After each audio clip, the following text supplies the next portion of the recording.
আরে একবার ওই ছেলে যে আমার কাছ থেকে চান্দা নিছে, আরে জাফর বাবা আপনি আমাকে বলবো সমাজে জাফরের সাথে কোনো মেলামেশা আমার আমি দেখছো, আমি নিজের চোখে একবার তো চিন্তা করলি না যে তারে কত অপমান করছে।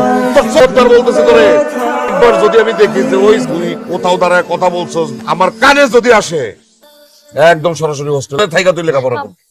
এই তবে তো চাঁদাবাজের মধ্যে ভালো হয়েছে।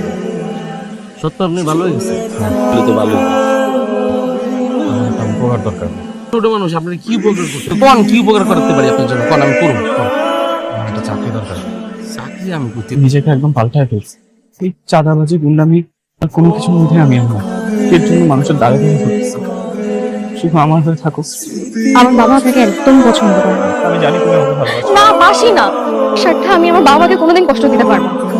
আমি তাদের পছন্দ মেনে নিয়েছি, ভালো থাকি, আমি যেন একটু সুখে থাকি, এর জন্য চেষ্টা করেছি। কোন মুখে আপনার কথা যে তাদের কাছে বলবো? এত বড় স্বার্থপর আপনি। আমি তোমাকে জোর করবো না, কিন্তু আমি ভালো চাবো। আমার বিয়ে ঠিক হয়ে গেছে, আপনাকে ভুলে যাওয়া উচিত। চাচা আপনার মেয়ের আমার কাছে বিয়ে দেন চাচা, আমি আপনার মেয়ের সুখে রাখবো চাচা।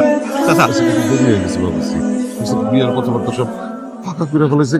কালকে চাচা চাচা প্লিজ চাচা, আমি অবস্থার মধ্যে নাই চাচা, আপনি দেখেন আমি আমি আমি আমি ভাই আমি চাকরি বাকরি করছি, ভালো হয়ে গেছে। আর অধিনায়কের যেসব কথাবার্তা কইছেন ওর ভাই পরিষ্কার করে কয়ে দিচ্ছে আমরা যাতে কাউকে বিরক্ত না করি, তাই আমাদের কিছু আমরাও যাতে চাকরি বাকরি করি। হয়ে গেছে ভাই, আর আগের মতো নাই। আমাকে লেগে দোয়া আপনার লেগে আমাকে ভাই অনেক বদলাই গেছে। কেমন আছে বান্ধবী?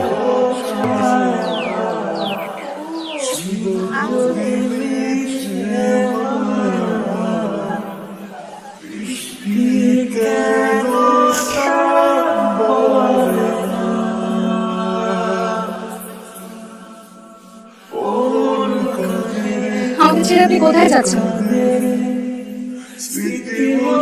আমার সাথে